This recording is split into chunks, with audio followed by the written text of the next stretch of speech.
all over Africa. In fact, it's a program for African women leaders. And Mheshimiwa Danita joined me here, and she has even brought me a new angle that as a nurture young women leaders, they must also nurture women with disability. So that is one of the things that we've done, and it's a very fruitful meeting. I'm very happy about it, that they chose Westlands to be one of the places to come and showcase what we are doing in Westlands and what they can learn from us and go and reflect in their own country. And I'm sure we have given them enough material that can help them come up with something good. Secondly, I would like to talk about what is going on in this country, especially on this issue of coronavirus, which many countries have stopped anything to do with China. No going to China, no exiting from China, no coming from China. But our own government has allowed the Chinese aircraft to bring people in our country. We don't know anymore where the safety is. I would like to emulate one of the former ministers of Kenya, Dr. Wanyonyi, then was Minister for Foreign Affairs. When one time Parliament had passed a motion that they are going to collaborate with South Africa, the apartheid South Africa, Dr. Wanyonyi stood up and told President Kenyatta that if this thing is going to go forward, I am resigning as your Minister for Foreign Affairs. And he said this policy, we must not adopt it, it's going to hurt us, it's going to do.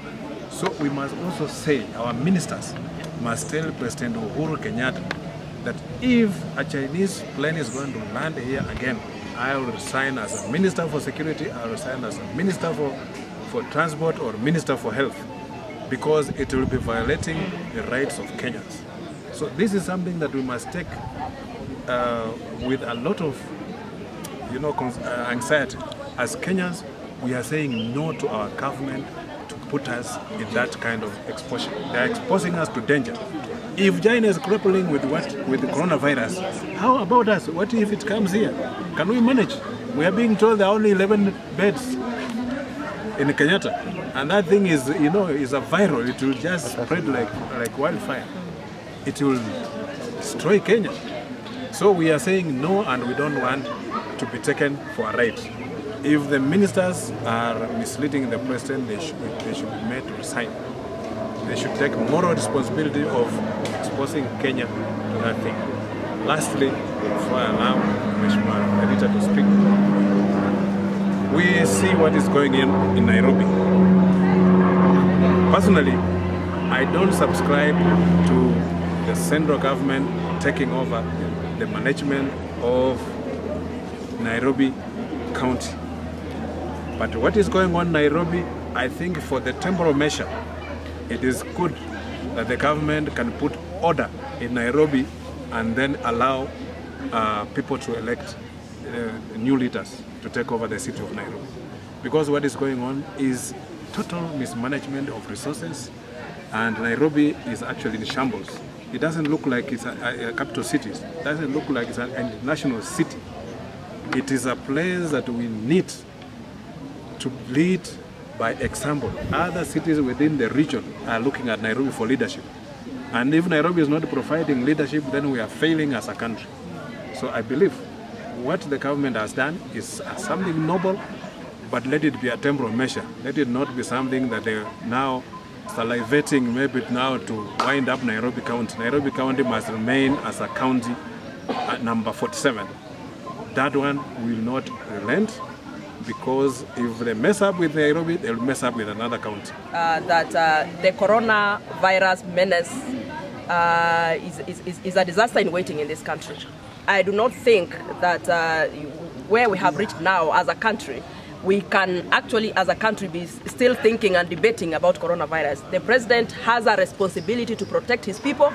It is in the interest of the Constitution, because our country, basically in the Constitution of this country, clearly stipulates that the health of the Kenyans should be given priority, the highest attainable standards of health. We are seeing a situation where we are dilly-dallying with the health of Kenyans, and I do not think that is what we want as a country. We really want, as you can see, we are actually urging the president, we are actually asking the president to avoid what we are seeing now. The situation is terrible and it's going to get worse. The president has no mandate to actually allow Kenya Airways to ship in and to bring foreigners, especially of the Chinese, descent to this country, because that is where the virus is. Every country of the world is actually closing their doors to Chinese. Every country of the world is shunning away. I mean, it is in the best interest of the health of the people of this country, which is actually a constitutional responsibility of the president. We want to ask the president of this country to avoid, allowing Kenya Airways to bring in Chinese to this country. It is not a laughing matter. I mean, it is not. It is actually not a laughing matter. We have seen wherever, even in our own estates where we live, we are seeing Chinese roaming our estates. What are we expected to do? Are we supposed to chase them away? How did they get into the country in the first place? Every country of the world is worried of the coronavirus, and we cannot allow that as a country. The president is failing these people of this country. The cabinet is failing, especially the Ministry of Health. The Ministry of Immigration is failing this country when it comes to the issue of coronavirus. We do not, I mean, what is the point? We cannot have Kenyans going to the office and performing when their health is at risk. We will not go that. A country that is doing well is a country whose people are healthy. We will not allow that. I want to come back to BBI. And I want to say that on behalf of persons with disabilities, we have actually presented, we have had so many of our sections presenting memoranda to the BBI task force in Nairobi. We have seen the deaf community presenting BBI, their recommendations. We have seen the world that is disability in this world coming together. We already have a memorandum which we have presented in writing to BBI, which we will present again in person to the BBI task force. What persons with disability in this country are saying is that for the first time, because BBI is purporting and is clearly showing that it's going to address the issue of exclusivity, so that BBI addresses inclusivity. And for a long time in this country, inclusivity has been around the issues of not only tribes, it is also about diversities of this country. And persons with disabilities are also diverse, as are youth and as women. When we are talking about inclusivity, we are talking about inclusivity in regard to women, inclusivity in regard to youth, inclusivity in regard to persons with disabilities. BBI cannot only talk about providing tax rebates to young people in business and excluding persons with disabilities. Persons with disabilities also engage in business. Persons with disabilities also in this country belong to what the Constitution refers to as special interest groups. Article 100 of the Constitution talks about SIGs. Special interest groups means women, youth, and persons with disabilities. So we cannot talk about SIGs without including persons with disabilities. What we are proposing and saying is that in the BBI, if BBI proposes to engender what we are calling engendering the political process, to mean that if a governor is a male, the deputy has to be a female. We want to expand that within BBI to say that if a governor is male, the deputy must be a person with special interest, to mean that now women also fall within the SIGs. We are talking about special interest group. If a governor is a male, the deputy has to be a person with special interest. You know what I mean? So that now we are talking about a male and a woman with disability, or a male with disability, or a youth with disability. We cannot talk about special interest at the exclusion of persons with disabilities. That is the reason why we are seeing, when it comes to issues of tendering, when it comes to issues of tenders in the counties, for example, where our governors reside, where persons with disabilities reside, you will realize that if you look at the tenders that go to persons with disabilities, those companies owned by persons with disabilities is almost 0.001. When you realize that you'll find women who are owning tenders, when we're finding youths owning tenders, where are people with disabilities? Persons with disabilities belong to counties. They don't belong to Nairobi.